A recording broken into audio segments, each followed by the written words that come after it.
ہمیں دین پر عمل کرتے ہوئے کیا مشکل پیش آئی۔ ہم تو دین کی راہوں کے مسافر ہوئے تو عزتیں پائیں، ہم نے اللہ کا نام لیا تو لوگوں نے پیار دیا، ہم نے عبادات کے طریقے اختیار کیے تو معاشرے میں شریف کہلائے۔ لیکن کتنا مشکل اور کٹھن لمحہ تھا جب کوئی اسلام لاتا تو معاشرے سے کٹ جاتا، سماجی بائیکاٹ کر دیا جاتا، وہ لوگوں سے الگ ہو جاتا۔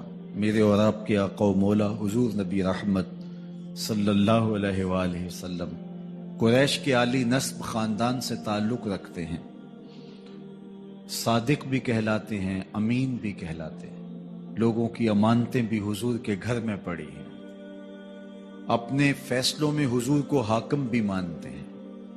لیکن جب اللہ کی توحید کا اعلان کیا، جب لوگوں کو راہ راست اور راہ حق کی طرف بلایا تو یہ سارے مخالف ہو جاتے ہیں، حتیٰ کہ اپنے سقے عزیز بھی کتنے دل آزار جملے بولتے ہیں۔ تباً لک ہنالک سائر الیوم الہٰذا جمعتنا، یہ رشتے میں سکا چچا بولتا ہے۔ اللہ اکبر، مشکلیں سہی، تکلیفیں سہی، سماجی مقاطعہ ہوا، سوشل بائیکاٹ ہوا۔ شاب ابی طالب کے 3 سال کس کٹھن حالات میں حضور اور حضور کے غلاموں نے اور خاندان والوں نے کاٹے، حتیٰ کہ درختوں کے پتے کھا کھا کے گزر اوقات ہوتی تھی۔ معاہدہ لکھ کے کعبۃ اللہ کے ساتھ لٹکا دیا گیا، اور یہ اتنے سنگ دل ثابت ہوئے کہ باہر سے کوئی تجارتی قافلہ آتا جس کے پاس اغذیہ ہوتی، کھانے پینے کی اشیاء ہوتی، تو ان کو ادھر جانے نہ دیتے، مبادہ کہیں یہ خرید نہ لیں۔ ان کا خیال یہ تھا کہ یہ بھوک سے دم توڑ جائیں، اور نیا دین جو لے کر کے آئے ہیں وہ شعب ابی طالب میں اس گھاٹی کے اندر ہی اپنے آخری دن پورے کرے۔ لیکن جس کو اللہ نے سر بلند کرنا ہو، عزت دینی ہو، جس دین کو پوری دنیا کے اوپر غالب ہونا تھا، اس کو کون روک سکتا تھا؟ اللہ کے محبوب علیہ الصلوۃ والسلام نے محنت، تندہی، کوشش اور کد و کاوش کے ذریعے لوگوں تک پیغام حق کا ابلاغ کیا۔ سب سے پہلے حضور کی اہلیہ حضرت سیدہ خدیجہ الکبریٰ رضی اللہ تعالی عنہا ایمان لاتی ہیں۔ حضور علیہ السلام کے قریبی دوست، گہرے دوست حضرت سیدنا ابو بکر رضی اللہ تعالی عنہ ایمان لاتے ہیں۔ حضرت علی المرتضیٰ رضی اللہ تعالیٰ عنہ اگرچہ نو عمر ہے، لیکن سینے پہ ہاتھ رکھ کے کہتے ہیں جان و دل فدا کروں گا حضور آپ پہ۔ حضرت بلال حبشی اسلام لاتے ہیں، حضرت عمار ابن یاسر، حضرت سمیہ، حضرت یاسر اسلام لاتے ہیں۔ 38 لوگ ایک ایک کر کے اسلام میں داخل ہوئے۔ کفار تو چاہتے تھے کوئی دوسرا شخص ان کے ساتھ کھڑا نہ ہو، تو جب 38 لوگ حضور کے ساتھ کھڑے ہو گئے تو ان کے لیے بڑا اذیت ناک لمحہ تھا کہ یہ تحریک جس کو ہم روکنا چاہتے ہیں یہ پھیلتی چلی جا رہی ہے، لوگ اس کے ساتھ شامل ہوتے چلے جا رہے ہیں، اور لوگ ان کے لیے محبتیں اور ان کے لیے پیار پیش کرتے چلے جا رہے ہیں۔ عبداللہ ابن جدعان کے گھر کے قریب سے میرے حضور گزر رہے تھے کہ ابو جہل نے دیکھ لیا اور ہاتھ میں نوکیلا پتھر پکڑا اور حضور پہ حملہ آور ہو گیا۔ آقا کریم علیہ السلام نے کوشش کی کہ الجھاؤ پیدا نہ ہو، لیکن یہ اس بات پہ تلا ہوا تھا کہ حضور کو اذیت دے۔ اس نوکیلے پتھر سے حملہ آور ہو کے حضور کو گہرے زخم دیتا ہے، حتیٰ کہ حضور کے مبارک بدن سے خون بہنے لگ جاتا ہے۔ وہاں سے حضور سین حرم میں پہنچتے ہیں اور اللہ کے حضور سر بسجود ہو جاتے ہیں۔ حضور کے چچا حمزہ بن عبد المطلب ابھی اسلام نہیں لائے تھے، وہ شکار کھیل کے واپس آ رہے ہیں، اور جب وہ شکار کھیل کے آتے تھے تو بڑا اترا کے چلتے تھے۔ انہوں نے سنا کہ 2 لونڈیاں آپس میں بات کر رہی ہیں۔ اس کو پتا ہوتا نا کہ اس کے بھتیجے کے ساتھ کیا سلوک ہوا ہے تو یہ کبھی بھی ایسی چال نہ چلتا، اس کی ٹوری کوئی اور ہوتی۔ تو رک گئے، قدم خود بخود ٹھہر گئے، رک کے پوچھا کیا ماجرا ہوا؟ کہا تمہارے بھتیجے کو ابو جہل نے مارا ہے اور اس کے نازک بدن سے خون بہتا رہا۔ وہ خاموش تھا لیکن اس نے جان بوجھ کے زیادتی کی اس پر۔ بس غصے میں بپھر گئے۔ سین حرم کے آس پاس قریش اپنی مسندیں جمائے بیٹھے ہوتے تھے ٹولیوں کی شکل میں۔ آج امیر حمزہ آئے اور ابو جہل کو تلاش کر کے اپنی کمان کو زور سے اس کے سر پہ مارا اور اس کا سر پھٹ گیا، اور ساتھ بولے تم نے ہمارے بھتیجے کو لاوارث سمجھا ہے؟ اب اس کے حواری کھڑے ہو گئے، لیکن ابو جہل بڑا کائن شخص تھا، اس نے سمجھا کہ یہ تو اب تنہا ہیں، لیکن لڑائی کی آگ روشن ہوگی تو بنو ہاشم بھی نکل آئیں گے تو یہ لڑائی لمبی ہو جائے گی، تو اس کا سبب میں ہوں، قصور میرا ہے۔ اس نے کہا بس بس مجھ سے غلطی ہو گئی، اس طرح اس نے بات کو ٹال دیا۔ اب حضور کے چچا حضور کو ڈھونڈ رہے ہیں۔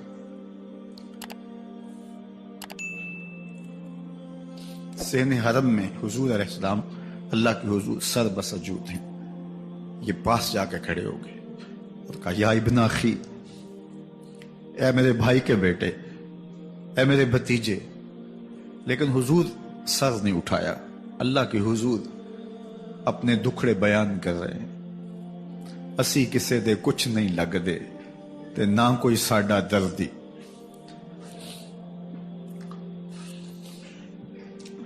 اللہ کے محبوب علیہ السلام اللہ کے حضور سر بسجود ہے۔ انہوں نے پھر کہا یا ابن اخی، اے میرے بھائی کے بیٹے، اور انہیں بے چینی ہے کہ بتاؤں کہ حوصلہ رکھو میں تمہارا بدلہ لے لیا، لیکن حضور سر نہیں اٹھا رہے۔ تیسری مرتبہ پھر آواز دی تو حضور نے سر اٹھایا، آنکھیں آنسوں سے بھری ہوئی تھی، تو برجستہ کہا بھتیجے میں تمہارا بدلہ لے لیا۔ میرے حضور نے فرمایا چچا مجھے اس کی کوئی خوشی نہیں ہوئی۔ یہ حیرت زدہ ہو گئے کہ اتنا بڑا کام، اس وقت مکے کا اتنا بڑا سورما، اور میں اس سے ٹکرا کے آیا ہوں اور یہ کہہ رہے ہیں مجھے کوئی خوشی نہیں ہوئی۔ قسمت اچھی تھی۔ بولے بھتیجے تم کیسے خوش ہوتے ہو؟ کہا جس رب کو میں مانتا ہوں اس کو تم بھی مان لو۔ تو امیر حمزہ کی قسمت اچھی تھی تو آگے بڑھے اور اسلام قبول کر لیا۔ 38 لوگ پہلے مسلمان تھے، یہ 39 میں مسلمان ہو گئے۔ بس ان کا اسلام لانا مسلمانوں کے لیے تسکین قلب کا ساما ہوا۔ حضور کی آنکھوں میں امٹتے ہوئے آنسو، آگے بڑھے، کعبے کو غلاف کو پکڑا، کہا اللہم اعز الاسلام باحب الرجلین الیک بعمر ابن الخطاب اور بعمر ابن حشام۔ اے اللہ ایک شیر دیا ہے، ایک شیر اور دے دے، اب تیری مرضی، یا عمر بن خطاب دے دے یا عمر بن حشام دے دے۔ اگرچہ اس نے میرے اوپر پتھر برسائے ہیں، مجھے زخمی کیا ہے، لیکن اگر دین کی تقویت اس سے ہو سکتی ہے تو مالک مجھے کوئی غصہ نہیں۔ چاہے عمر بن حشام، یہ ابو جہل کا نام ہے، مجھے چاہے ابو عمر بن حشام دے دے یا عمر بن خطاب دے دے، ایک شیر دے دیا، ایک شیر اور عطا کر دے۔ حضور کعبہ کے غلاف سے لپٹ کے اللہ کے حضور دعائیں مانگ رہے ہیں۔ 39 لوگ اسلام لا چکے ہیں، 40ویں کا انتظار ہے۔ اللہ کے محبوب علیہ السلام کی دعائیں ہیں، حضور کی التجائیں ہیں۔ ادھر یہ خبر پورے مکے میں پھیل جاتی ہے کہ حمزہ بھی ایمان لے آئے۔ کفار پر سراسیمگی سی کیفیت پیدا ہو جاتی ہے کہ ہم تو سمجھتے تھے کہ یہ 2-4 لوگ ہیں، 10, 15, 20 لوگ جمع ہو جائیں گے، اور اس طرح کے لوگ بھی اگر ان کے ساتھ شامل ہو گئے تو ان کا راستہ نہیں روکا جا سکے گا۔ وہ سر جوڑ کے سوچنے لگے، ابو جہل کو کوسنے دینے لگے، اس نے کیوں یہ ظلم کیا کہ اس کا نتیجہ یہ پھر ہمیں بھگتنا پڑ رہا ہے، اس کے لیے کوئی تدبیر کرنی چاہیے، اس کے لیے کوئی حکمت سوچنی چاہیے۔ 26 سال کا نوجوان ہے، خطاب کا بیٹا ہے، نام عمر ہے، اپنے گھر کے اندر پیچ و تاب کھا رہا ہے کہ اگر یوں ہی اسلام پھیلتا رہا تو ہمارے بتوں کے خلاف اٹھنے والا یہ نظم اتنا پھیل جائے گا کہ روکنا مشکل ہو جائے گا، آباء و اجداد کی کہانیاں ختم ہو جائیں گی، یہ ایک نیا دین ایسے پنپتا رہا تو پھر اس کو روکا نہیں جا سکے گا. کون روکے؟ دل میں خیال آیا اس کا ایک ہی حل ہے کہ بانی اسلام کی زندگی کا چراغ گل کر دیا جائے. لیکن یہ اتنا بڑا کام کون کرے؟ سوچا خود کروں گا. اٹھتی جوانی اور یہ پہلوانی کا زمانہ تھا عمر بن خطاب کا. اعضاء میں توانائی، طبیعت میں جوش، تلوار حمائل کی. دوپہر کے وقت خیال آیا تو کڑکتی دوپہر میں چل پڑے. سنسان گلیاں ہیں، سخت گرمی ہے، لوگ دیواروں سے لگ کے چلتے ہیں اگر کوئی کسی کو کسی مجبوری کے تحت کہیں جانا بھی پڑے. لیکن یہ مست ہاتھی کی طرح اپنے ارادے کو عملی جامہ پہنانے کے لیے گھر سے نکل پڑتے ہیں اور اس انداز سے تلوار حمائل کیے ہوئے آگے بڑھ رہے ہیں. نعیم بن عبداللہ آگے سے آ رہے تھے. آنکھوں میں اترا ہوا نشہ دیکھا، کہانی سمجھ گئے. یہ بھی مسلمان ہو گئے تھے لیکن ابھی ایمان ظاہر نہیں کیا. کہا عمر کدھر کے ارادے ہیں؟ کہا بانی اسلام کا چراغ بجھانے جا رہا ہوں. یہ روز روز کی کہانی ختم کرنے جا رہا ہوں. آج حمزہ ایمان لائے ہیں، کل کوئی اور آ جائے گا، پھر اس تحریک کو روکنا مشکل ہو جائے گا. نعیم بن عبداللہ مسکرا کے بولے گھر کی خبر لی ہے؟ کہا کیا ہوا میرے گھر کو؟ کہا تمہاری بہن فاطمہ بھی اس محمد کی غلام بن گئی ہے، تمہارا بہنوئی سعید بن زید بھی اس کا نوکر بن گیا ہے. بس بپھر گئے. وہ جو غصہ تھا وہ ادھر منتقل ہو گیا، بہن کے گھر کا رخ کیا. جب دروازے پہ پہنچے تو اندر سے قرآن پڑھنے کی آواز آ رہی ہے. جو کہا گیا تھا، جو سنا تھا، اس کا یقین پیدا ہو گیا. زور زور سے دروازے کو کھٹکھٹانے لگے. بہن نے دیکھا کہ بھائی ہے. جو قرآن پڑھ رہا تھا اس کو چھپا دیا اور خود دروازہ کھولا. بس پیٹنا شروع کر دیا، مار مار کے سر پھوڑ دیا. خون بہ رہا ہے.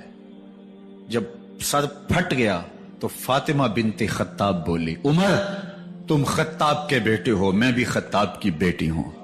سن لو محمد کا دامن نہیں چھوڑو، جو کرنا ہے کرو. جب یہ تیور دیکھے تو عمر کی حیرت انتہا کو چھو گئی. یہ کون سی قوت ہے جس نے ایک عورت کے اندر یہ جذبے رکھ دیے؟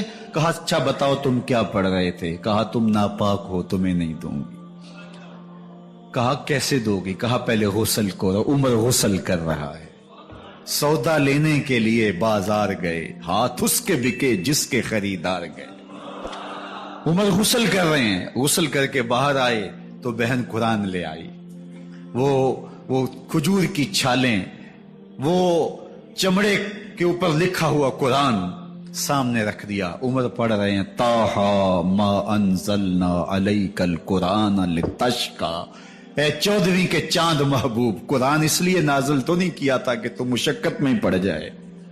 محبوب رحمت کے دروازے کھل رہے ہیں، کرم نوازیاں ہونے والی ہیں.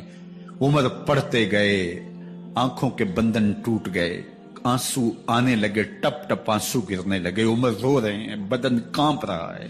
آئے کس ارادے سے تھے، اب حالت کیا ہوئی جا رہی ہے. اپنی بہن سے کہا، بہنوئی سے کہا جس در کے تم غلام ہوئے ہو کبھی میں بھی اس در کا غلام نہیں ہو سکتا؟ عمر کی کہیں عمر نہ برباد ہو جائے، مجھے اس چوکھٹ پہ لے چلو. کہا چلو ہم اس دہلیز پہ لے چلتے ہیں. تلوار اسی طرح حمائل کی ہوئی ہے. حضور دار ارقم میں ہے. یہ اسلام کی پہلی درسگاہ ہے، حضرت ارقم کا گھر. مسلمانوں کی تعداد بہت تھوڑی، یہاں چھپ کر کے دین سیکھتے ہیں. حضور بھی وہاں تشریف فرما تھے، باقی اصحاب بھی وہاں تشریف فرما تھے. حضرت میرے حمزہ بھی وہاں تھے. دروازے کی درزوں سے دیکھا کہ عمر آ رہے ہیں، تلوار بھی حمائل کی ہوئی. صحابہ نے کہا عمر آ رہے ہیں. میرے حمزہ نے کہا کوئی پرواہ نہیں، آنے دو. اچھا ارادہ ہوا تو خوش آمدید کہیں گے، ارادہ اچھا نہ ہوا اس کی تلوار سے گردن کاٹوں گا. اللہ اکبر. جب دروازہ کھولا تو دو صحابہ نے بازوں سے پکڑ لیا، کندھوں سے. حضور نے فرمایا کندھے چھوڑ دو. کندھے چھوڑ دیے گئے. آقا کریم علیہ الصلوۃ والسلام نے ان کے گلے کے اندر جو کپڑا تھا اس کو پکڑ کے جھٹکا دیا. اسلم عمر، عمر اسلام لاؤ. اللہ اکبر. اور ساتھ حضور نے حضرت عمر کے دل پہ ہاتھ رکھے، اللہم اہد قلبہ، اللہ عمر کے دل میں ہدایت ڈال دے. بس یہ جملہ کہنے کی دیر تھی اور حضور کا ہاتھ پھرنے کی دیر تھی، اندر سے کفر دھلتا چلا گیا۔ اور عمر نے کہا اشہد اللہ الہ الا اللہ واشہد انک رسول اللہ۔ جب یہ پڑا کلمہ تو حضور کی زبان سے بے ساختہ نکلا اللہ اکبر، اور صحابہ نے بھی اللہ اکبر کہا، اور اس زور سے کہا کہ مکے کی گلیاں گونجنے لگی۔ اب عمر ایمان لانے کے بعد حضور کی خدمت میں حاضر ہو کے عرض کرتے ہیں حضور کیا ہم حق پہ نہیں ہیں؟ فرمایا ہم حق پہ ہیں۔ اللہ کا دین سچا نہیں ہے؟ فرمایا اللہ کا دین سچا ہے۔ کہا کہ آپ اللہ کے سچے نبی نہیں ہیں؟ فرمایا میں اللہ کا سچا نبی ہوں۔ تو فرمایا پھر ہم چھپ کے نماز کیوں پڑھیں؟ کہا کہ عمر تم جانتے ہو حکمت ہے، اتنے جو ہے وہ ہماری تعداد نہیں، اور کفار کا جور و ظلم و ستم۔ عرض کی حضور ہم کعبۃ اللہ میں جا کے نماز پڑھیں گے۔ مسلمانوں کی دو صفیں بن گئی، ایک صف کی قیادت امیر حمزہ کر رہے ہیں، ایک صف کی قیادت حضرت فاروق اعظم کر رہے ہیں، درمیان میں حضور چل رہے ہیں، اور روایات میں آتا ہے حضرت عمر چلتے جاتے ہیں اور ساتھ لا الہ الا اللہ پڑھتے چلے جا رہے ہیں۔ اور پھر جا کے وہاں پہنچے تو وہاں جو صنادید قریش تھے ان پر سختہ طاری ہو گیا۔ حضرت عمر رضی اللہ تعالیٰ عنہ جب ایمان لائے تو آپ نے ایک ایک کافر کے گھر کے دروازے پہ کھڑے ہو کے کہا، جب کوئی بھی شخص مسلمان ہوتا تو کفار اس کو مارتے، زود و کوب کرتے، ظلم کرتے، ستم کرتے، گھسیٹتے بازاروں میں، لیکن حضرت عمر ایمان لائے تو ایک ایک شخص کے دروازے پر کھڑے ہو کر کے کہا کہ تم کمزوروں کو مارتے تھے، میں تمہیں بتانے آیا ہوں میں محمد عربی کا نوکر بن گیا ہوں۔ بلکہ آپ نے اعلان کیا جس نے اپنی بیوی کو بیوہ اور بچوں کو یتیم کروانا ہو اور اپنے ماں باپ کی کمر کو جھکانا ہو وہ عمر کے مقابلے میں آئے۔ اللہ اکبر۔ زنیرہ نامی ایک خاتون تھی، بہت کمزور، راوی کہتا ہے کہ اس کی ہڈیوں میں گودا نہیں تھا، عشق رسول تھا، اور اس کا ظالم آقا اس کو مارتا ہے، اور جب مار مار کے تھک جاتا ہے ادھر سے عمر آ رہے ہیں، یہ اسلام لانے کے پہلے کی کہانی ہے، تو ادھر سے عمر آ رہے ہیں تو اس نے کہا عمر تم جوان آدمی ہو تو یہ چھوڑتی نہیں ہے اپنے نبی کا نام، ذرا تم آؤ۔ تو عمر کوڑا پکڑ لیتے اسے مارتے ہیں، مارتے مارتے تھک جاتے ہیں تو پانی پینے لگتے ہیں، تو کہتے ہیں مجھے تیرے پہ ترس نہیں آیا لیکن میں ذرا پانی پینے لگا ہوں، اور پھر گلے کے اندر کپ ڈال کر کے کوڑا اور اس کی رسی کو بل دیتے ہیں اور اس کی آنکھیں باہر نکل آتی ہیں، اور کہتے ہیں بلا اپنے نبی کو جو تیری آنکھوں کی بینائی واپس کرے۔ اللہ اکبر۔ تو اس نے آسمان کی طرف منہ کر کے کہا مالک میں کبھی بھی آنکھوں کی بینائی نہ مانگتی، لیکن اب تیرے نبی کی عزت کا سوال ہے۔ آنکھوں کی بینائی واپس ہو جاتی ہے۔ زنیرہ کو بڑا مارا۔ آج عمر گلیوں میں آنکھوں میں آنسو ہیں اور عجیب دلے بےتاب ہے، اور کہتا ہے آؤ بھئی میں حضور کا غلام بن گیا ہوں، تمہیں بتانے آیا ہوں۔ زنیرہ نے موڑ کاٹا تو آگے عمر یہ آواز دے رہے تھے۔ زنیرہ ایک کونے پہ کھڑے ہو کے زو کے کہتی ہے عمر تم تو بڑے اس دن جوش و غضب میں تھے اور تم مارتے ہوئے تھکتے نہیں تھے۔ تو عمر نے کہا زنیرہ اس دن میں نے دیکھا نہیں تھا، اب میں محمد عربی کو دیکھ آیا ہوں۔ جنہ ویکھیا نہیں ہو کرن گلاں، جنہ ویکھیا نہیں ہو کرن گلاں، جنہ ویکھیا ہو تے بول دے نہیں، جڑے محرم راز حقیقت دے اور راز حقیقت کھول دے نہیں۔ تو حضرت عمر رضی اللہ تعالیٰ عنہ ایمان لائے۔ حضرت عبداللہ ابن مسعود رضی اللہ تعالیٰ عنہ فرماتے ہیں کہ حضرت عمر کا ایمان لانا مسلمانوں کے لیے عزت کا سبب تھا، ان کا ہجرت کرنا مسلمانوں کی نصرت تھی، اور ان کی خلافت مسلمانوں کے لیے رحمت تھی۔ حضرت عمر رضی اللہ تعالی عنہ وہ ہیں کہ میرے حضور نے فرمایا لوگوں جب نیک لوگوں کا ذکر کرو تو میرے عمر کا تذکرہ ضرور کیا کرو۔ میرا عمر وہ ہے کہ جب وہ ایک جگہ ایک سمت سے آ رہا ہو، ایک گلی اور بازار سے آ رہا ہو تو شیطان بھی آ رہا ہو، عمر کو دیکھ کے راستہ تبدیل کر لیتا ہے۔ حضرت عمر رضی اللہ تعالی عنہ کی طبیعت کے اندر جو جاہ و جلال تھا، طبیعت کے اندر جو سختی تھی، وہ اسلام کے اندر آ کر بھی قائم رہی، اور آپ نے وہی سختی، وہی جاہ و جلال جو پہلے مسلمانوں کے خلاف تھا، اب کفار کے خلاف، منافقین کے خلاف حضرت عمر کی طبیعت کے اندر وہ جوش و خروش بدستور موجود رہا، لیکن جس دن آپ خلیفہ بنے تو اس دن آپ نے ممبر پہ چڑھ کے جو خطبہ دیا اس میں کہا، لوگوں میں سخت اس لیے تھا کہ رسول اللہ نرم تھے، پھر میں سخت اس لیے تھا کہ حضرت ابوبکر صدیق نرم تھے، اب میں تخت خلافت پہ بیٹھا ہوں، اب میری سختی جو ہے وہ نرمی میں تبدیل ہو گئی، صرف فاسقوں فاجروں اور باغیوں کے لیے میں سخت ہوں، باقی تمہارے لیے نرم ہوں۔ سب سے کم جو تنخواہ بیت المال سے اگر کسی وجود نے لی ہے تو وہ حضرت عمر رضی اللہ تعالیٰ عنہ نے لی، صرف 2 جوڑے لیتے تھے سال میں، اور راوی کہتا ہے کہ میں نے دیکھا ہے کہ اس میں بھی 17 پیوند لگے ہوتے تھے۔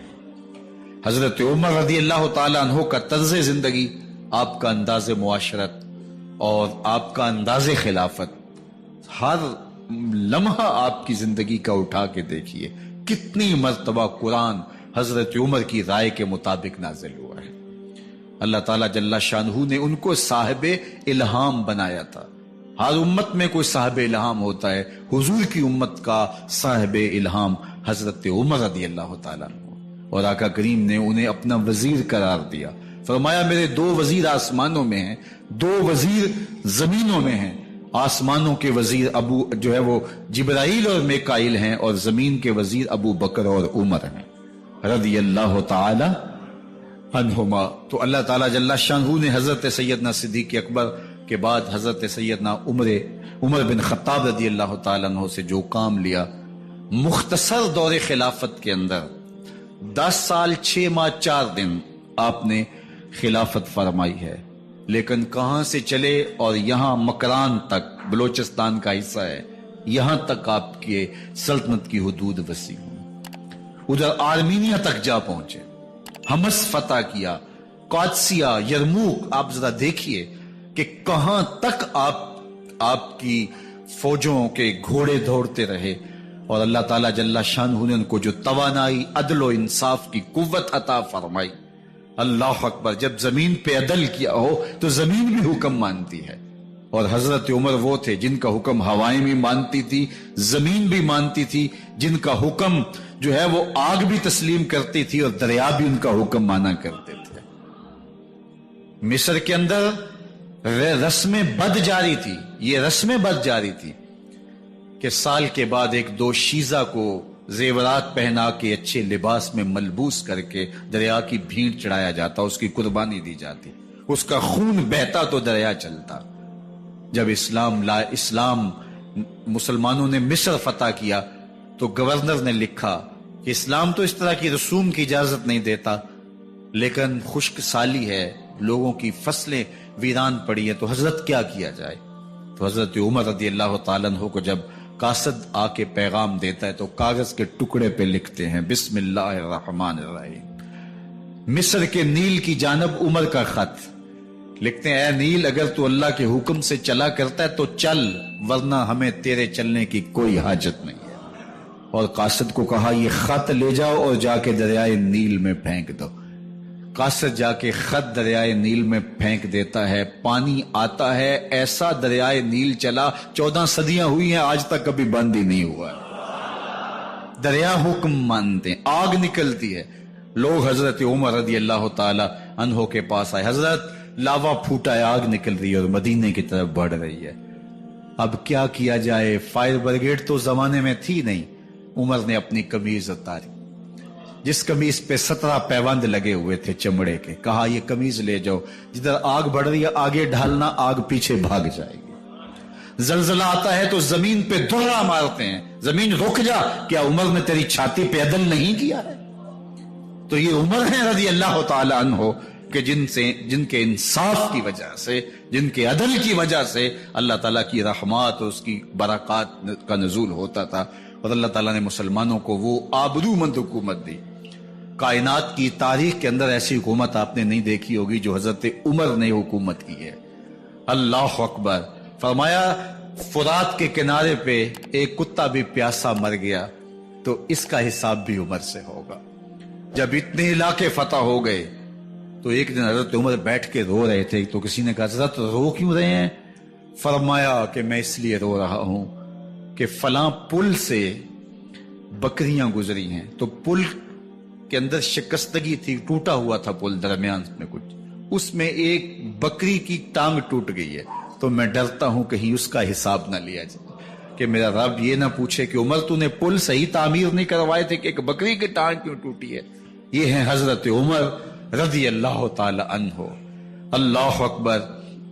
حضرت سیدنا عمر رضی اللہ تعالیٰ عنہ کی پوری زندگی آپ دیکھ لیجئے، آپ دن کو گھر میں بیٹھتے ہیں، دربار خلافت میں بیٹھتے ہیں، اور آپ کا دربار خلافت کیا ہے؟ کوئی عالی نصب محل نہیں ہے، مسجد نبوی کا صحن ہے، وہاں بیٹھ کے فیصلے ہو رہے ہیں۔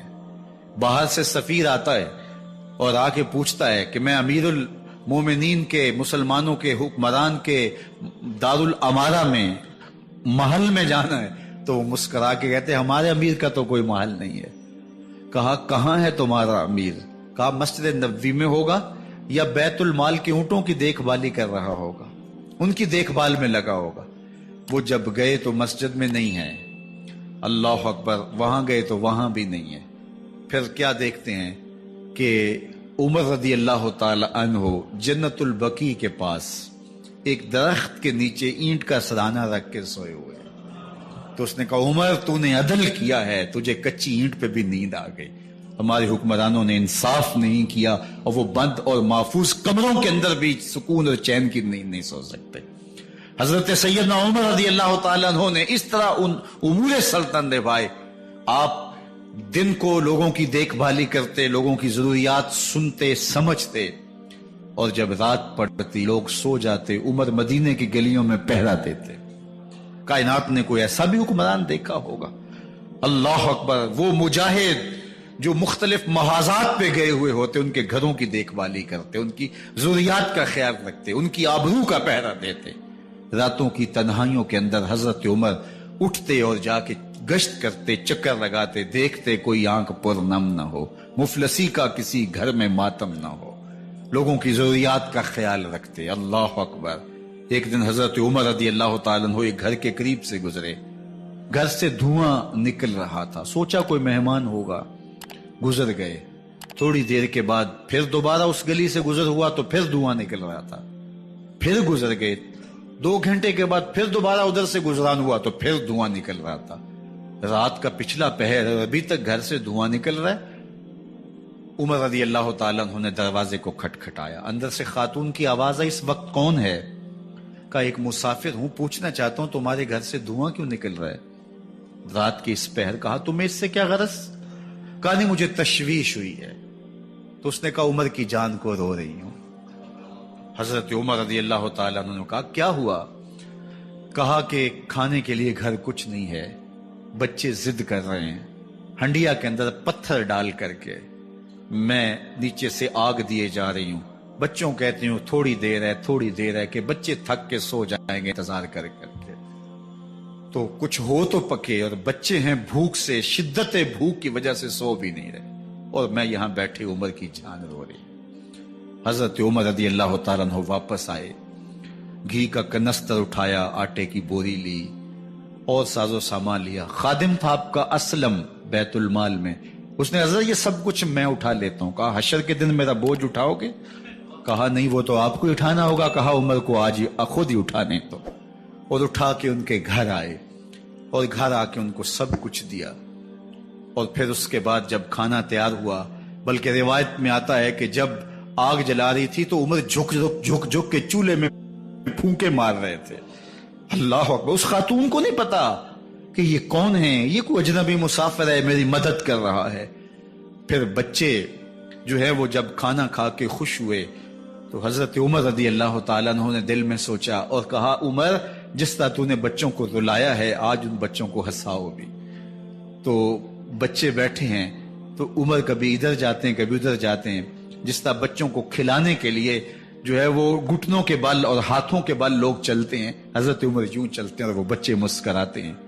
جب بچے ہنسنے لگے، کھانا کھا چکے، عمر اس خاتون سے مخاطب ہو کے کہتے ہیں بہن دیکھ عمر کی بڑی مجبوریاں ہیں، فسطاط، یرموک، کہاں کہاں آرمینیا، کہاں کہاں سرحدوں پہ محاذ پہ لوگ موجود ہیں، ان کی دیکھ بھال کرنی، امور خلافت، کیا کیا معاملے ہیں، تنہا اکیلے بیچارے کی جان ہے، وہ نہیں خیال کر سکا، چل تو اسے معاف کر دے۔ وہ بہن کہتی ہے تو اتنی ہمدردی کیوں کرتے عمر کی؟ نہیں، میں عمر کو معاف نہیں کروں، کل قیامت کے دن میں اللہ کے حضور عمر کا گریبان پکڑوں گی۔ تو دوسرے علاقے فتح کرتا تھا، میری خبر ہی نہیں تھی؟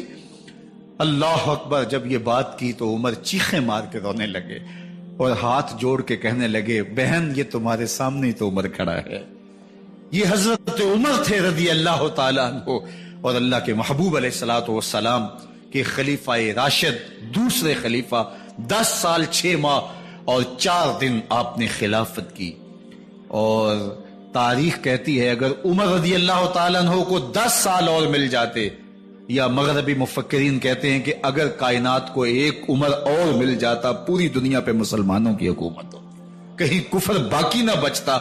لیکن بد باطن لولو فیروز نامی ایک مجوسی غلام نے نماز فجر پڑھتے ہوئے حضرت عمر بن خطاب رضی اللہ تعالیٰ عنہ پہ حملہ کیا، زہر میں بجھا ہوا خنجر آپ کے جسم میں سرایت کر دیا۔ آپ وہاں سے اٹھا کے گھر لائے گئے اور 4 دن تک مسلسل آپ اس اذیت اور تکلیف میں رہے۔ جب آخری وقت آیا تو اپنے بیٹے کو بلایا، کہا بیٹا میں نے ام المومنین سیدہ عائشہ رضی اللہ تعالیٰ عنہ سے پوچھا ہوا ہے کہ میرے مرنے کے بعد حضور علیہ السلام کی قربت میں مجھے جگہ دے دی جائے، ہو سکتا ہے میں امیر المومنین مسلمانوں کا خلیفہ ہوں تو اس وجہ سے انہوں نے اجازت دے دی ہو، جب میں فوت ہو جاؤں تو ظاہر خلیفہ نہیں رہوں گا، تو پھر جا کے ان کو دوبارہ کہنا کہ میرے باپ کا پیغام ہے، اگر وہ اجازت دیں تو مجھے حضور کی قربت میں دفن کر دینا، اور اگر وہ اجازت نہ دیں تو پھر جنت البقیع میں مجھے دفن کر دینا۔ جب حضرت سیدنا عمر بن خطاب رضی اللہ تعالیٰ عنہ کا انتقال ہو گیا تو آپ کے صاحبزادے ابن عمر حضرت عائشہ رضی اللہ تعالیٰ عنہا کے پاس گئے، کہا کہ میرے باپ کا سلام ہے آپ کے نام، انہوں نے آپ کو زندگی میں کہا تھا کہ حجرہ انور میں سیدنا صدیق اکبر کے ساتھ 2 گز جگہ مجھے بھی نصیب ہو جائے، تو آپ نے اجازت دے دی تھی۔ تو میرے والد گرامی نے فوت ہوتے ہوئے کہا کہ دوبارہ ام المومنین کے پاس جانا اور دوبارہ پوچھنا۔ اس وقت تو میں امیر المومنین تھا، ہو سکتا ہے وعدہ کر لیا ہو، لیکن اب اگر آپ اجازت دیں تو یہاں ہم قبر ان کے لیے کھود لیں، ورنہ ہم جنت البقیع میں دفن کر دیں۔ تو ام المومنین سیدہ عائشہ رضی اللہ تعالیٰ عنہ رو پڑی اور فرمایا یہ جگہ میں نے اپنے لیے رکھی تھی، لیکن عمر نے اسلام کے لیے خدمت اتنی کی ہے کہ میں نے خود ترجیح دی ہے، اس لیے میں اجازت دیتی ہوں کہ یہاں عمر کو دفن کیا جائے۔ اللہ اکبر! اور پھر وہاں حضرت عمر رضی اللہ تعالی عنہ کو دفن کیا گیا۔ یہ قبر میرے حضور کی ہے، 7 حضرت صدیق اکبر ہیں، 7 حضرت عمر فاروق رضی اللہ تعالی عنہ ہیں۔ جے شک ہووی تے چل مدینے، جے شک ہووی تے چل مدینے، ویخ لے جوڑ مزاراں دا، بن یار نبی دیاں یاراں دا۔ حضور نے فرمایا ایک دن مسجد نبوی سے باہر نکل رہے تھے اور کچھ لوگ مسجد میں داخل ہو رہے تھے، حضور نے دائیں ہاتھ سے ابو بکر کا ہاتھ پکڑا تھا اور بائیں ہاتھ میں حضرت عمر کا ہاتھ تھا، اور جب لوگوں کو آتے ہوئے دیکھا ان کو مخاطب کرتے ہوئے کہا ہاکذا نبعث یوم القیامہ، قیامت کے دن ہم قبروں سے یوں ہی اٹھائے جائیں گے، میرے دائیں ہاتھ میں ابو بکر کا ہاتھ ہوگا، بائیں ہاتھ میں عمر کا ہاتھ ہوگا۔ جے شک ہووی تے چل مدینے، آویخ لے جوڑ مزاراں دا، بن یار نبی دیں یاراں دا۔ تو میرے حضور نے فرمایا جب اچھے لوگوں کا ذکر کرو تو میرے عمر کا ذکر بھی ضرور کیا کرو۔ تو حضرت عمر رضی اللہ تعالی عنہ اللہ کے محبوب کے محبوب ہیں، باقی صحابی مرید ہیں، حضرت عمر میرے حضور کی مراد ہیں، اللہ سے مانگ کر کے لیا ہے، اللہ عمر بن خطاب عطا کرتے، اور پھر اللہ نے عمر کی صورت میں اسلام کو وہ عظیم تحفہ دیا جس سے اسلام کی عزت بڑھی اور شان و شوکت میں اضافہ ہوا، اور اسلام کے جھنڈے 4 داغ عالم کے اندر لگ گئے۔ اللہ مجھے آپ کو حضرت عمر کے نقوش پاکی برکتیں عطا فرمائے، اور ہمارے حکمران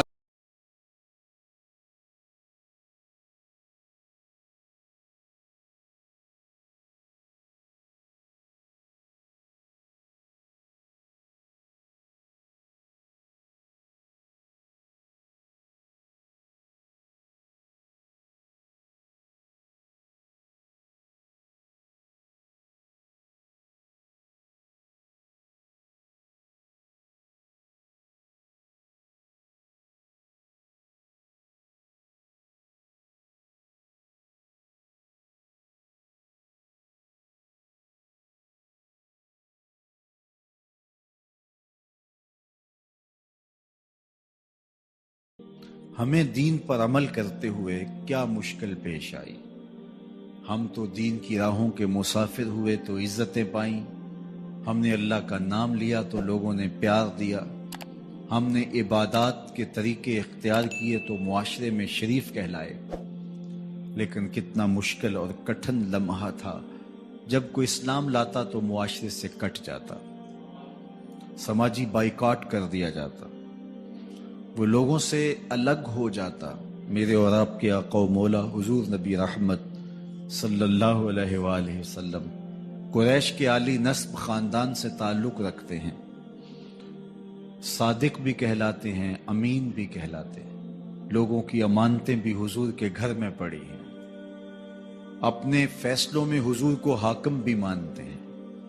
لیکن جب اللہ کی توحید کا اعلان کیا، جب لوگوں کو راہ راست اور راہ حق کی طرف بلایا تو یہ سارے مخالف ہو جاتے ہیں، حتیٰ کہ اپنے سقے عزیز بھی کتنے دل آزار جملے بولتے ہیں، تباً لک ہنالک سائر الیوم الہٰذا جمعتنا۔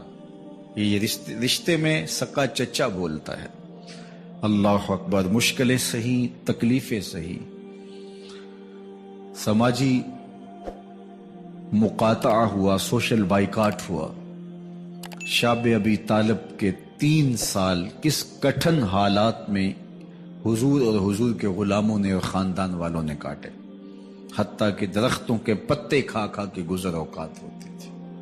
معاہدہ لکھ کے کعبۃ اللہ کے ساتھ لٹکا دیا گیا، اور یہ اتنے سنگ دل ثابت ہوئے کہ باہر سے کوئی تجارتی قافلہ آتا جس کے پاس اغذیہ ہوتی، کھانے پینے کی اشیاء ہوتی، تو ان کو ادھر جانے نہ دیتے، مبادا کہیں یہ خرید نہ لیں۔ ان کا خیال یہ تھا کہ یہ بھوک سے دم توڑ جائیں، اور نیا دین جو لے کر کے آئے ہیں وہ شعب ابی طالب میں اس گھاٹی کے اندر ہی اپنے آخری دن پورے کرے۔ لیکن جس کو اللہ نے سر بلند کرنا ہو، عزت دینی ہو، جس دین کو پوری دنیا کے اوپر غالب ہونا تھا، اس کو کون روک سکتا تھا؟ اللہ کے محبوب علیہ الصلوۃ والسلام نے محنت، تندہی، کوشش اور کد و کاوش کے ذریعے لوگوں تک پیغام حق کا ابلاغ کیا۔ سب سے پہلے حضور کی اہلیہ حضرت سیدہ خدیجہ الکبریٰ رضی اللہ تعالی عنہا ایمان لاتی ہیں۔ حضور علیہ السلام کے قریبی دوست، گہرے دوست حضرت سیدنا ابو بکر رضی اللہ تعالی عنہ ایمان لاتے ہیں۔ حضرت علی المرتضیٰ رضی اللہ تعالیٰ عنہ اگرچہ نو عمر ہے لیکن سینے پہ ہاتھ رکھ کے کہتے ہیں جان و دل فدا کروں گا حضور آپ پہ۔ حضرت بلال حبشی اسلام لاتے ہیں، حضرت عمار ابن یاسر، حضرت سمیہ، حضرت یاسر اسلام لاتے ہیں۔ 38 لوگ ایک ایک کر کے اسلام میں داخل ہوئے۔ کفار تو چاہتے تھے کوئی دوسرا شخص ان کے ساتھ کھڑا نہ ہو، تو جب 38 لوگ حضور کے ساتھ کھڑے ہو گئے تو ان کے لیے بڑا اذیت ناک لمحہ تھا کہ یہ تحریک جس کو ہم روکنا چاہتے ہیں یہ پھیلتی چلی جا رہی ہے، لوگ اس کے ساتھ شامل ہوتے چلے جا رہے ہیں، اور لوگ ان کے لیے محبتیں اور ان کے لیے پیار پیش کرتے چلے جا رہے ہیں۔ عبداللہ ابن جدعان کے گھر کے قریب سے میرے حضور گزر رہے تھے کہ ابو جہل نے دیکھ لیا اور ہاتھ میں نوکیلا پتھر پکڑا اور حضور پہ حملہ آور ہو گیا۔ آقا کریم علیہ السلام نے کوشش کی کہ الجھاؤ پیدا نہ ہو، لیکن یہ اس بات پہ تلا ہوا تھا کہ حضور کو اذیت دے۔ اس نوکیلے پتھر سے حملہ آور ہو کے حضور کو گہرے زخم دیتا ہے، حتیٰ کہ حضور کے مبارک بدن سے خون بہنے لگ جاتا ہے۔ وہاں سے حضور سین حرم میں پہنچتے ہیں اور اللہ کے حضور سر بسجود ہو جاتے ہیں۔ حضور کے چچا حمزہ بن عبد المطلب ابھی اسلام نہیں لائے تھے، وہ شکار کھیل کے واپس آ رہے ہیں، اور جب وہ شکار کھیل کے آتے تھے تو بڑا اترا کے چلتے تھے۔ انہوں نے سنا کہ 2 لونڈیاں آپس میں بات کر رہی ہیں۔ اس کو پتا ہوتا نا کہ اس کے بھتیجے کے ساتھ کیا سلوک ہوا ہے تو یہ کبھی بھی ایسی چال نہ چلتا، اس کی ٹوری کوئی اور ہوتی۔ تو رک گئے، قدم خود بخود ٹھہر گئے، رک کے پوچھا کیا ماجرا ہوا؟ کہا تمہارے بھتیجے کو ابو جہل نے مارا ہے اور اس کے نازک بدن سے خون بہتا رہا۔ وہ خاموش تھا لیکن اس نے جان بوجھ کے زیادتی کی اس پر۔ بس غصے میں بپھر گئے۔ سین حرم کے آس پاس قریش اپنی مسندیں جمائے بیٹھے ہوتے تھے ٹولیوں کی شکل میں۔ آج امیر حمزہ آئے اور ابو جہل کو تلاش کر کے اپنی کمان کو زور سے اس کے سر پہ مارا اور اس کا سر پھٹ گیا، اور ساتھ بولے تم نے ہمارے بھتیجے کو لاوارث سمجھا ہے؟ اب اس کے حواری کھڑے ہو گئے، لیکن ابو جہل بڑا کائن شخص تھا، اس نے سمجھا کہ یہ تو اب تنہا ہیں، لیکن لڑائی کی آگ روشن ہوگی تو بنو ہاشم بھی نکل آئیں گے تو یہ لڑائی لمبی ہو جائے گی، تو اس کا سبب میں ہوں، قصور میرا ہے۔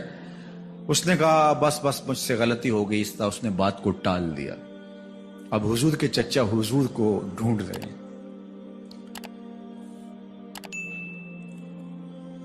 سین حرم میں حضور علیہ السلام اللہ کے حضور سر بسجود ہیں۔ یہ پاس جا کے کھڑے ہو گئے اور کہا یا ابن اخی، اے میرے بھائی کے بیٹے، اے میرے بھتیجے، لیکن حضور سر نہیں اٹھایا۔ اللہ کے حضور اپنے دکھڑے بیان کر رہے ہیں۔ اسی کسے دے کچھ نہیں لگ دے تے نہ کوئی ساڈا دردی۔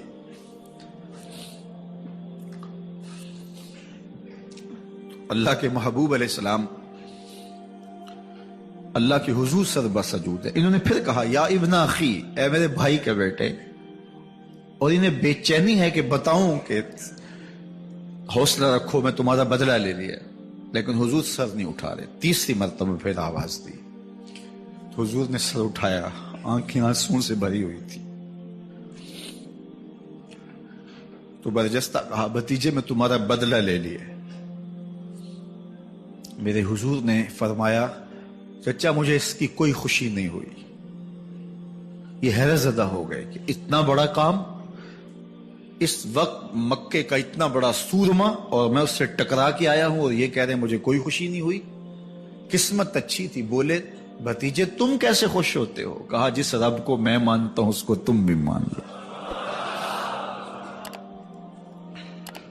تو امیر حمزہ کی قسمت اچھی تھی تو آگے بڑھے اور اسلام قبول کر لیا۔ 38 لوگ پہلے مسلمان تھے، یہ 39 میں مسلمان ہو گئے۔ بس ان کا اسلام لانا مسلمانوں کے لیے تسکین قلب کا ساما ہوا۔ حضور کی آنکھوں میں امٹتے ہوئے آنسو، آگے بڑھے، کعبے کو غلاف کو پکڑا، کہا اللہم اعز الاسلام باحب الرجلین الیک بعمر ابن الخطاب او بعمر ابن حشام۔ اے اللہ ایک شیر دیا ہے، ایک شیر اور دے دے، اب تیری مرضی، یا عمر بن خطاب دے دے یا عمر بن حشام دے دے۔ اگرچہ اس نے میرے اوپر پتھر برسائے ہیں، مجھے زخمی کیا ہے، لیکن اگر دین کی تقویت اس سے ہو سکتی ہے تو مالک مجھے کوئی غصہ نہیں۔ چاہے عمر بن حشام، یہ ابو جہل کا نام ہے، مجھے چاہے ابو عمر بن حشام دے دے یا عمر بن خطاب دے دے، ایک شیر دے دیا، ایک شیر اور عطا کر دے۔ حضور کعبہ کے غلاف سے لپٹ کے اللہ کے حضور دعائیں مانگ رہے ہیں۔ 39 لوگ اسلام لا چکے ہیں، 40ویں کا انتظار ہے۔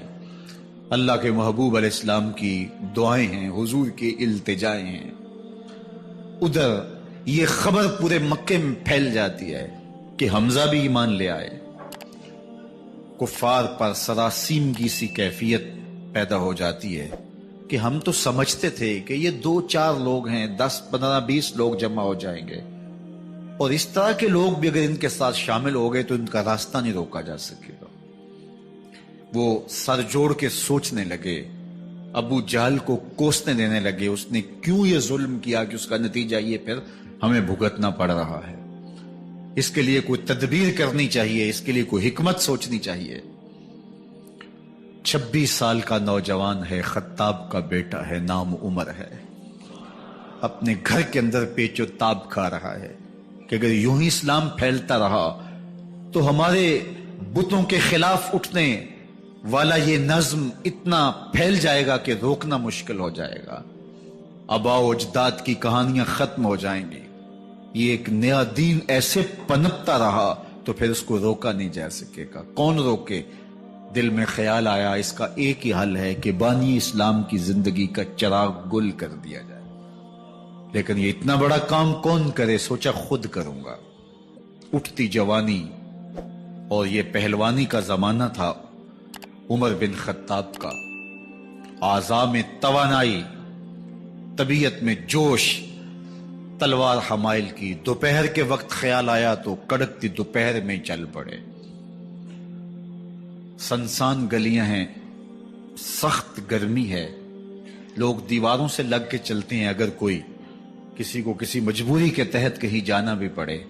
لیکن یہ مست ہاتھی کی طرح اپنے ارادے کو عملی جامہ پہنانے کے لیے گھر سے نکل پڑتے ہیں اور اس انداز سے تلوار حمائل کیے ہوئے آگے بڑھ رہے ہیں. نعیم بن عبداللہ آگے سے آ رہے تھے. آنکھوں میں اترا ہوا نشہ دیکھا، کہانی سمجھ گئے. یہ بھی مسلمان ہو گئے تھے لیکن ابھی ایمان ظاہر نہیں کیا. کہا عمر کدھر کے ارادے ہیں؟ کہا بانی اسلام کا چراغ بجھانے جا رہا ہوں. یہ روز روز کی کہانی ختم کرنے جا رہا ہوں. آج حمزہ ایمان لائے ہیں، کل کوئی اور آ جائے گا، پھر اس تحریک کو روکنا مشکل ہو جائے گا. نعیم بن عبداللہ مسکرا کے بولے گھر کی خبر لی ہے؟ کہا کیا ہوا میرے گھر کو؟ کہا تمہاری بہن فاطمہ بھی اس محمد کی غلام بن گئی ہے، تمہارا بہنوئی سعید بن زید بھی اس کا نوکر بن گیا ہے. بس بپھر گئے. وہ جو غصہ تھا وہ ادھر منتقل ہو گیا، بہن کے گھر کا رخ کیا. جب دروازے پہ پہنچے تو اندر سے قرآن پڑھنے کی آواز آ رہی ہے. جو کہا گیا تھا، جو سنا تھا، اس کا یقین پیدا ہو گیا. زور زور سے دروازے کو کھٹکھٹانے لگے. بہن نے دیکھا کہ بھائی ہے. جو قرآن پڑھ رہا تھا اس کو چھپا دیا اور خود دروازہ کھولا. بس پیٹنا شروع کر دیا، مار مار کے سر پھوڑ دیا. خون بہ رہا ہے. جب سر پھٹ گیا تو فاطمہ بنت خطاب بولی عمر تم خطاب کے بیٹے ہو، میں بھی خطاب کی بیٹی ہوں. سن لو محمد کا دامن نہیں چھوڑو، جو کرنا ہے کرو. جب یہ تیور دیکھے تو عمر کی حیرت انتہا کو چھو گئی. یہ کون سی قوت ہے جس نے ایک عورت کے اندر یہ جذبے رکھ دیے؟ کہا اچھا بتاؤ تم کیا پڑھ رہے تھے؟ کہا تم ناپاک ہو، تمہیں نہیں دوں گی. کہا کیسے دو گی؟ کہا پہلے غسل کرو. عمر غسل کر رہا ہے. سودا لینے کے لیے بازار گئے، ہاتھ اس کے بکے جس کے خریدار گئے.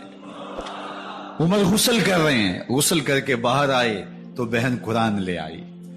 وہ کھجور کی چھالیں، وہ چمڑے کے اوپر لکھا ہوا قرآن سامنے رکھ دیا. عمر پڑھ رہے ہیں طٰہٰ ما انزلنا علیک القرآن لتشقیٰ. اے 14ویں کے چاند محبوب، قرآن اس لیے نازل تو نہیں کیا تھا کہ تم مشقت میں پڑ جائے. محبوب رحمت کے دروازے کھل رہے ہیں، کرم نوازیاں ہونے والی ہیں.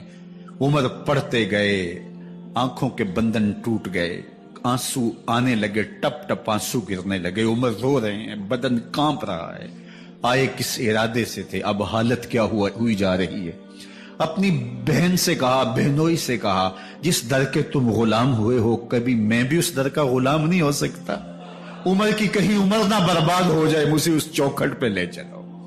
کہا چلو ہم اس دہلیز پہ لے چلتے ہیں. تلوار اسی طرح حمائل کی ہوئی ہے، حضور دار ارقم میں ہے. یہ اسلام کی پہلی درس گاہ ہے، حضرت ارقم کا گھر. مسلمانوں کی تعداد بہت تھوڑی، یہاں چھپ کر کے دین سیکھتے ہیں. حضور بھی وہاں تشریف فرما تھے، باقی اصحاب بھی وہاں تشریف فرما تھے، حضرت میرے حمزہ بھی وہاں تھے. دروازے کی درزوں سے دیکھا کہ عمر آ رہے ہیں، تلوار بھی حمائل کی ہوئی. صحابہ نے کہا عمر آ رہے ہیں. امیر حمزہ نے کہا کوئی پرواہ نہیں، آنے دو. اچھا ارادہ ہوا تو خوش آمدید کہیں گے، ارادہ اچھا نہ ہوا اس کی تلوار سے گردن کاٹوں گا. اللہ اکبر. جب دروازہ کھولا تو دو صحابہ نے بازوں سے پکڑ لیا، کندھوں سے. حضور نے فرمایا کندھے چھوڑ دو. کندھے چھوڑ دیے گئے. آقا کریم علیہ الصلوۃ والسلام نے ان کے گلے کے اندر جو کپڑا تھا اس کو پکڑ کے جھٹکا دیا. اسلم عمر، عمر اسلام لاؤ. اللہ اکبر. اور ساتھ حضور نے حضرت عمر کے دل پہ ہاتھ رکھے، اللہم اہد قلبہ، اللہ عمر کے دل میں ہدایت ڈال دے. بس یہ جملہ کہنے کی دیر تھی اور حضور کا ہاتھ پھرنے کی دیر تھی، اندر سے کفر دھلتا چلا گیا۔ اور عمر نے کہا اشہد ان لا الہ الا اللہ واشہد انک رسول اللہ۔ جب یہ پڑا کلمہ تو حضور کی زبان سے بے ساختہ نکلا اللہ اکبر، اور صحابہ نے بھی اللہ اکبر کہا، اور اس زور سے کہا کہ مکے کی گلیاں گونجنے لگی۔ اب عمر ایمان لانے کے بعد حضور کی خدمت میں حاضر ہو کے عرض کرتے ہیں حضور کیا ہم حق پہ نہیں ہیں؟ فرمایا ہم حق پہ ہیں۔ کہ اللہ کا دین سچا نہیں ہے؟ فرمایا اللہ کا دین سچا ہے۔ کہا کہ آپ اللہ کے سچے نبی نہیں ہیں؟ فرمایا میں اللہ کا سچا نبی ہوں۔ تو فرمایا پھر ہم چھپ کے نماز کیوں پڑھیں؟ کہا کہ عمر تم جانتے ہو حکمت ہے، اتنے جو ہے وہ ہماری تعداد نہیں، اور کفار کا جور و ظلم اور ستم۔ عرض کی حضور ہم کعبۃ اللہ میں جا کے نماز پڑھیں گے۔ مسلمانوں کی دو صفیں بن گئی، ایک صف کی قیادت امیر حمزہ کر رہے ہیں، ایک صف کی قیادت حضرت فاروق اعظم کر رہے ہیں، درمیان میں حضور چل رہے ہیں، اور روایات میں آتا ہے حضرت عمر چلتے جاتے ہیں اور ساتھ لا الہ الا اللہ پڑھتے چلے جا رہے ہیں۔ اور پھر جا کے وہاں پہنچے تو وہاں جو صنادید قریش تھے ان پر سختہ طاری ہو گیا۔ حضرت عمر رضی اللہ تعالیٰ عنہ جب ایمان لائے تو آپ نے ایک ایک کافر کے گھر کے دروازے پہ کھڑے ہو کے کہا، جب کوئی بھی شخص مسلمان ہوتا تو کفار اس کو مارتے، زود و کوب کرتے، ظلم کرتے، ستم کرتے، گھسیٹتے بازاروں میں، لیکن حضرت عمر ایمان لائے تو ایک ایک شخص کے دروازے پر کھڑے ہو کر کے کہا کہ تم کمزوروں کو مارتے تھے، میں تمہیں بتانے آیا ہوں میں محمد عربی کا نوکر بن گیا ہوں۔ بلکہ آپ نے اعلان کیا جس نے اپنی بیوی کو بیوہ اور بچوں کو یتیم کروانا ہو اور اپنے ماں باپ کی کمر کو جھکانا ہو وہ عمر کے مقابلے میں آئے۔ اللہ اکبر۔ زنیرہ نامی ایک خاتون تھی، بہت کمزور، راوی کہتا ہے کہ اس کی ہڈیوں میں گودا نہیں تھا، عشق رسول تھا، اور اس کا ظالم آقا اس کو مارتا ہے، اور جب مار مار کے تھک جاتا ہے ادھر سے عمر آ رہے ہیں، یہ اسلام لانے کے پہلے کی کہانی ہے، تو ادھر سے عمر آ رہے ہیں تو اس نے کہا عمر تم جوان آدمی ہو تو یہ چھوڑتی نہیں ہے اپنے نبی کا نام، ذرا تم آؤ۔ تو عمر کوڑا پکڑ لیتے ہیں، اسے مارتے ہیں، مارتے مارتے تھک جاتے ہیں تو پانی پینے لگتے ہیں، تو کہتے ہیں مجھے تیرے پہ ترس نہیں آیا لیکن میں ذرا پانی پینے لگا ہوں، اور پھر گلے کے اندر کپ ڈال کر کے کوڑا اور اس کی رسی کو بل دیتے ہیں اور اس کی آنکھیں باہر نکل آتی ہیں، اور کہتے ہیں بلا اپنے نبی کو جو تیری آنکھوں کی بینائی واپس کرے۔ اللہ اکبر۔ تو اس نے آسمان کی طرف منہ کر کے کہا مالک میں کبھی بھی آنکھوں کی بینائی نہ مانگتی، لیکن اب تیرے نبی کی عزت کا سوال ہے۔ آنکھوں کی بینائی واپس ہو جاتی ہے۔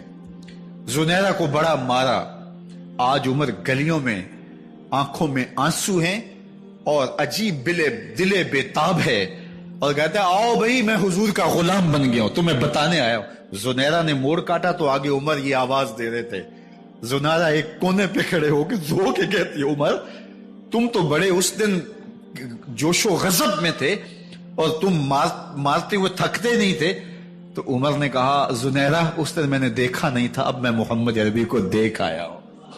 جنہ ویکھیا نہیں ہو کرن گلاں، جنہ ویکھیا نہیں ہو کرن گلاں، جنہ ویکھیا ہو تے بول دے نہیں، جڑے محرم راز حقیقت دے اور راز حقیقت کھول دے نہیں۔ تو حضرت عمر رضی اللہ تعالیٰ عنہ ایمان لائے۔ حضرت عبداللہ ابن مسعود رضی اللہ تعالیٰ عنہ فرماتے ہیں کہ حضرت عمر کا ایمان لانا مسلمانوں کے لیے عزت کا سبب تھا، ان کا ہجرت کرنا مسلمانوں کی نصرت تھی، اور ان کی خلافت مسلمانوں کے لیے رحمت تھی۔ حضرت عمر رضی اللہ تعالی عنہ وہ ہیں کہ میرے حضور نے فرمایا لوگوں جب نیک لوگوں کا ذکر کرو تو میرے عمر کا تذکرہ ضرور کیا کرو۔ میرا عمر وہ ہے کہ جب وہ ایک جگہ ایک سمت سے آ رہا ہو، ایک گلی اور بازار سے آ رہا ہو تو شیطان بھی آ رہا ہو، عمر کو دیکھ کے راستہ تبدیل کر لیتا ہے۔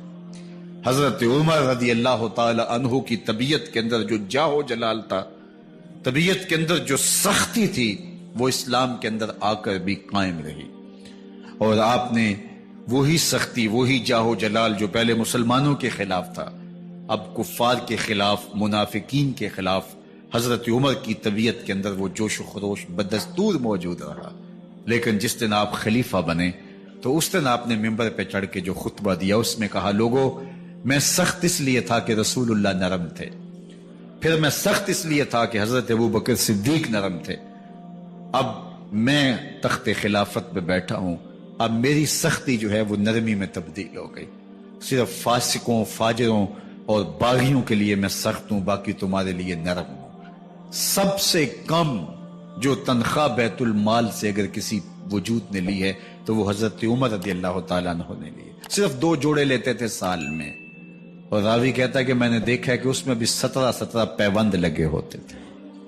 حضرت عمر رضی اللہ تعالیٰ عنہ کا طرز زندگی، آپ کا انداز معاشرت اور آپ کا انداز خلافت، ہر لمحہ آپ کی زندگی کا اٹھا کے دیکھیے کتنی مرتبہ قرآن حضرت عمر کی رائے کے مطابق نازل ہوا ہے۔ اللہ تعالیٰ جل شانہ نے ان کو صاحب الہام بنایا تھا۔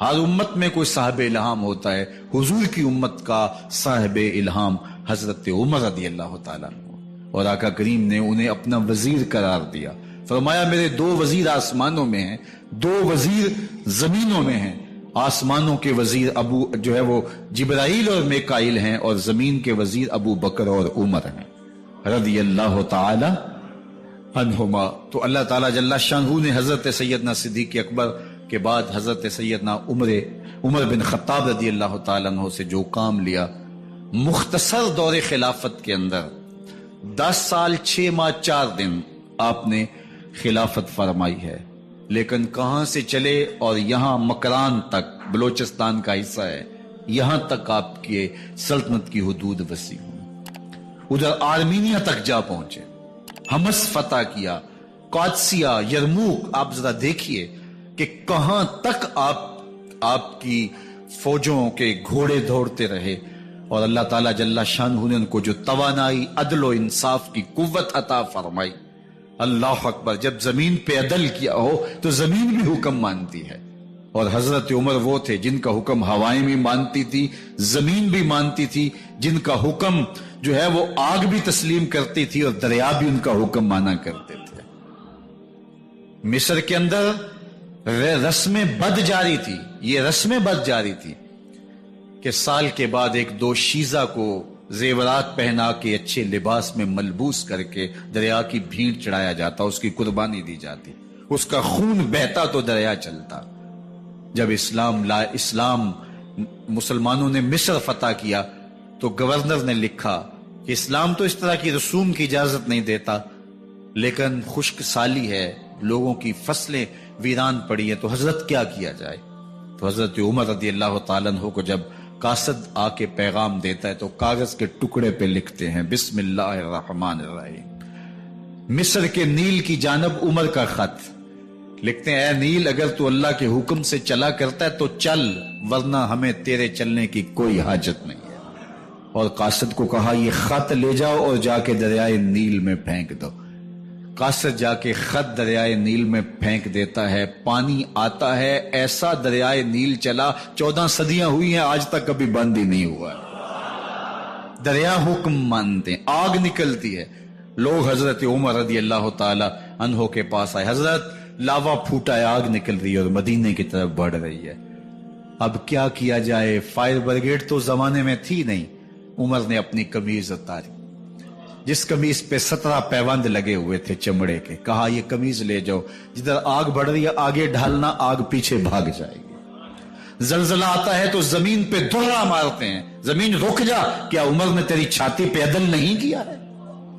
تو یہ عمر ہیں رضی اللہ تعالی عنہ کہ جن کے انصاف کی وجہ سے، جن کے عدل کی وجہ سے اللہ تعالیٰ کی رحمات اور اس کی برکات کا نزول ہوتا تھا، اور اللہ تعالیٰ نے مسلمانوں کو وہ آبرو مند حکومت دی۔ کائنات کی تاریخ کے اندر ایسی حکومت آپ نے نہیں دیکھی ہوگی جو حضرت عمر نے حکومت کی ہے۔ اللہ اکبر، فرمایا فرات کے کنارے پہ ایک کتا بھی پیاسا مر گیا تو اس کا حساب بھی عمر سے ہوگا۔ جب اتنے علاقے فتح ہو گئے تو ایک دن حضرت عمر بیٹھ کے رو رہے تھے، تو کسی نے کہا حضرت رو کیوں رہے ہیں؟ فرمایا کہ میں اس لیے رو رہا ہوں کہ فلاں پل سے بکریاں گزری ہیں، تو پل کے اندر شکستگی تھی، ٹوٹا ہوا تھا پل درمیان میں کچھ، اس میں ایک بکری کی ٹانگ ٹوٹ گئی ہے، تو میں ڈرتا ہوں کہیں اس کا حساب نہ لیا جائے کہ میرا رب یہ نہ پوچھے کہ عمر تو نے پل صحیح تعمیر نہیں کروائے تھے کہ ایک بکری کی ٹانگ کیوں ٹوٹی ہے۔ یہ ہیں حضرت عمر رضی اللہ تعالی عنہ۔ اللہ اکبر۔ حضرت سیدنا عمر رضی اللہ تعالیٰ عنہ کی پوری زندگی آپ دیکھ لیجئے، آپ دن کو گھر میں بیٹھتے ہیں، دربار خلافت میں بیٹھتے ہیں، اور آپ کا دربار خلافت کیا ہے؟ کوئی عالی نصب محل نہیں ہے، مسجد نبوی کا صحن ہے، وہاں بیٹھ کے فیصلے ہو رہے ہیں۔ باہر سے سفیر آتا ہے اور آ کے پوچھتا ہے کہ میں امیر المومنین کے، مسلمانوں کے حکمران کے دارالامارہ میں محل میں جانا ہے، تو وہ مسکرا کے کہتے ہیں ہمارے امیر کا تو کوئی محل نہیں ہے۔ کہا کہاں ہے تمہارا امیر؟ کہا مسجد نبوی میں ہوگا یا بیت المال کے اونٹوں کی دیکھ بھالی کر رہا ہوگا، ان کی دیکھ بھال میں لگا ہوگا۔ وہ جب گئے تو مسجد میں نہیں ہے، اللہ اکبر، وہاں گئے تو وہاں بھی نہیں ہے۔ پھر کیا دیکھتے ہیں کہ عمر رضی اللہ تعالی عنہ جنت البقیع کے پاس ایک درخت کے نیچے اینٹ کا سرانہ رکھ کے سوئے ہوئے، تو اس نے کہا عمر تو نے عدل کیا ہے، تجھے کچی اینٹ پہ بھی نیند آ گئی۔ ہمارے حکمرانوں نے انصاف نہیں کیا، اور وہ بند اور محفوظ کمروں کے اندر بھی سکون اور چین کی نیند نہیں سو سکتے۔ حضرت سیدنا عمر رضی اللہ تعالیٰ عنہ نے اس طرح ان امور سلطنت نبھائے۔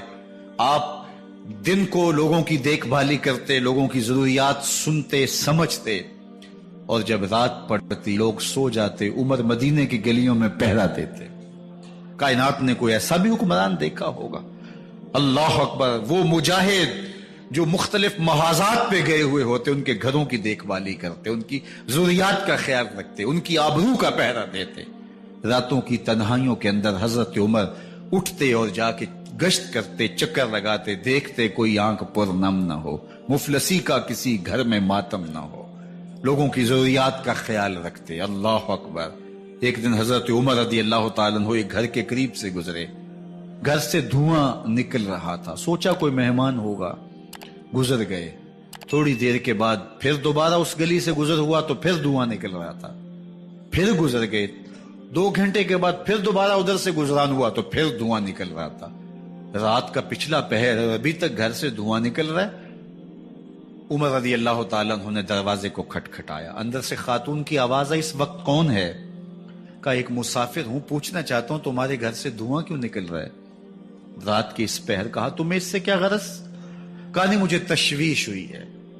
تو اس نے کہا عمر کی جان کو رو رہی ہوں۔ حضرت عمر رضی اللہ تعالیٰ عنہ نے کہا کیا ہوا؟ کہا کہ کھانے کے لیے گھر کچھ نہیں ہے، بچے ضد کر رہے ہیں، ہنڈیا کے اندر پتھر ڈال کر کے میں نیچے سے آگ دیے جا رہی ہوں، بچوں کہتی ہوں تھوڑی دیر ہے تھوڑی دیر ہے، کہ بچے تھک کے سو جائیں گے انتظار کر کر کے، تو کچھ ہو تو پکے، اور بچے ہیں بھوک سے، شدت بھوک کی وجہ سے سو بھی نہیں رہے، اور میں یہاں بیٹھے عمر کی جان رو رہی۔ حضرت عمر رضی اللہ تعالیٰ عنہ واپس آئے، گھی کا کنستر اٹھایا، آٹے کی بوری لی اور ساز و سامان لیا۔ خادم تھا آپ کا اسلم بیت المال میں، اس نے حضرت یہ سب کچھ میں اٹھا لیتا ہوں۔ کہا حشر کے دن میرا بوجھ اٹھاؤ گے؟ کہا نہیں وہ تو آپ کو اٹھانا ہوگا۔ کہا عمر کو آج خود ہی اٹھانے تو، اور اٹھا کے ان کے گھر آئے، اور گھر آ کے ان کو سب کچھ دیا۔ اور پھر اس کے بعد جب کھانا تیار ہوا، بلکہ روایت میں آتا ہے کہ جب آگ جلا رہی تھی تو عمر جھک کے چولہے میں پھونکے مار رہے تھے۔ اللہ اکبر۔ اس خاتون کو نہیں پتا کہ یہ کون ہے، یہ کوئی اجنبی مسافر ہے، میری مدد کر رہا ہے۔ پھر بچے جو ہے وہ جب کھانا کھا کے خوش ہوئے تو حضرت عمر رضی اللہ تعالیٰ عنہ نے دل میں سوچا اور کہا عمر جس طرح تو نے بچوں کو رلایا ہے آج ان بچوں کو ہنساؤ بھی۔ تو بچے بیٹھے ہیں تو عمر کبھی ادھر جاتے ہیں کبھی ادھر جاتے ہیں، جس طرح بچوں کو کھلانے کے لیے جو ہے وہ گھٹنوں کے بل اور ہاتھوں کے بل لوگ چلتے ہیں، حضرت عمر یوں چلتے ہیں اور وہ بچے مسکراتے ہیں۔ جب بچے ہنسنے لگے، کھانا کھا چکے، عمر اس خاتون سے مخاطب ہو کے کہتے ہیں بہن دیکھ عمر کی بڑی مجبوریاں ہیں، فسطاط، یرموک، کہاں کہاں آرمینیا، کہاں کہاں سرحدوں پہ محاذ پہ لوگ موجود ہیں، ان کی دیکھ بھال کرنی، امور خلافت، کیا کیا معاملے ہیں، تنہا اکیلے بیچارے کی جان ہے، وہ نہیں خیال کر سکا، چل تو اسے معاف کر دے۔ وہ بہن کہتی ہے تو اتنی ہمدردی کیوں کرتے عمر کی؟ نہیں، میں عمر کو معاف نہیں کروں، کل قیامت کے دن میں اللہ کے حضور عمر کا گریبان پکڑوں گی۔ تو دوسرے علاقے فتح کرتا تھا، میری خبر ہی نہیں تھی۔ اللہ اکبر! جب یہ بات کی تو عمر چیخیں مار کے رونے لگے اور ہاتھ جوڑ کے کہنے لگے، بہن یہ تمہارے سامنے ہی تو عمر کھڑا ہے۔ یہ حضرت عمر تھے رضی اللہ تعالیٰ عنہ، اور اللہ کے محبوب علیہ الصلوۃ والسلام کے خلیفہ راشد، دوسرے خلیفہ، 10 سال 6 ماہ اور 4 دن آپ نے خلافت کی۔ اور تاریخ کہتی ہے اگر عمر رضی اللہ تعالیٰ عنہ کو 10 سال اور مل جاتے، یا مغربی مفکرین کہتے ہیں کہ اگر کائنات کو ایک عمر اور مل جاتا، پوری دنیا پہ مسلمانوں کی حکومت ہو، کہیں کفر باقی نہ بچتا۔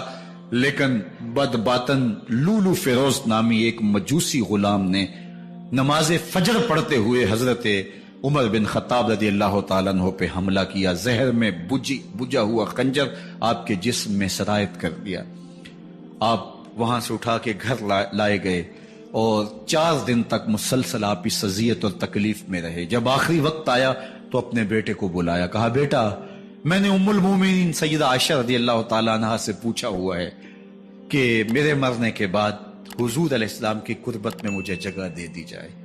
ہو سکتا ہے میں امیر المومنین مسلمانوں کا خلیفہ ہوں تو اس وجہ سے انہوں نے اجازت دے دی ہو، جب میں فوت ہو جاؤں تو ظاہر خلیفہ نہیں رہوں گا، تو پھر جا کے ان کو دوبارہ کہنا کہ میرے باپ کا پیغام ہے، اگر وہ اجازت دیں تو مجھے حضور کی قربت میں دفن کر دینا، اور اگر وہ اجازت نہ دیں تو پھر جنت البقیع میں مجھے دفن کر دینا۔ جب حضرت سیدنا عمر بن خطاب رضی اللہ تعالیٰ عنہ کا انتقال ہو گیا تو آپ کے صاحبزادے ابن عمر حضرت عائشہ رضی اللہ تعالیٰ عنہا کے پاس گئے، کہا کہ میرے باپ کا سلام ہے آپ کے نام۔ انہوں نے آپ کو زندگی میں کہا تھا کہ حجرہ انور میں سیدنا صدیق اکبر کے ساتھ 2 گز جگہ مجھے بھی نصیب ہو جائے، تو آپ نے اجازت دے دی تھی۔ تو میرے والد گرامی نے فوت ہوتے ہوئے کہا کہ دوبارہ ام المومنین کے پاس جانا اور دوبارہ پوچھنا۔ اس وقت تو میں امیر المومنین تھا، ہو سکتا ہے وعدہ کر لیا ہو، لیکن اب اگر آپ اجازت دیں تو یہاں ہم قبر ان کے لیے کھود لیں، ورنہ ہم جنت البقیع میں دفن کر دیں۔ تو ام المومنین سیدہ عائشہ رضی اللہ تعالیٰ عنہ رو پڑی اور فرمایا یہ جگہ میں نے اپنے لیے رکھی تھی، لیکن عمر نے اسلام کے لیے خدمت اتنی کی ہے کہ میں نے خود ترجیح دی ہے، اس لیے میں اجازت دیتی ہوں کہ یہاں عمر کو دفن کیا جائے۔ اللہ اکبر! اور پھر وہاں حضرت عمر رضی اللہ تعالی عنہ کو دفن کیا گیا۔ یہ قبر میرے حضور کی ہے، 7 حضرت صدیق اکبر ہیں، 7 حضرت عمر فاروق رضی اللہ تعالی عنہ ہیں۔ جے شک ہووی تے چل مدینے، جے شک ہووی تے چل مدینے، ویخ لے جوڑ مزاراں دا، بن یار نبی دیاں یاراں دا۔ حضور نے فرمایا، ایک دن مسجد نبوی سے باہر نکل رہے تھے اور کچھ لوگ مسجد میں داخل ہو رہے تھے۔ حضور نے دائیں ہاتھ سے ابو بکر کا ہاتھ پکڑا تھا اور بائیں ہاتھ میں حضرت عمر کا ہاتھ تھا، اور جب لوگوں کو آتے ہوئے دیکھا ان کو مخاطب کرتے ہوئے کہا، ہاکذا نبعث یوم القیامہ، قیامت کے دن ہم قبروں سے یوں ہی اٹھائے جائیں گے۔ میرے دائیں ہاتھ میں ابو بکر کا ہاتھ ہوگا، بائیں ہاتھ میں عمر کا ہاتھ ہوگا۔ جے شک ہووی تے چل مدینے، آ ویخ لے جوڑ مزاراں دا، بن یار نبی دیں یاراں دا۔ تو میرے حضور نے فرمایا جب اچھے لوگوں کا ذکر کرو تو میرے عمر کا ذکر بھی ضرور کیا کرو۔ تو حضرت عمر رضی اللہ تعالی عنہ اللہ کے محبوب کے محبوب ہیں، باقی صحابی مرید ہیں، حضرت عمر میرے حضور کی مراد ہیں۔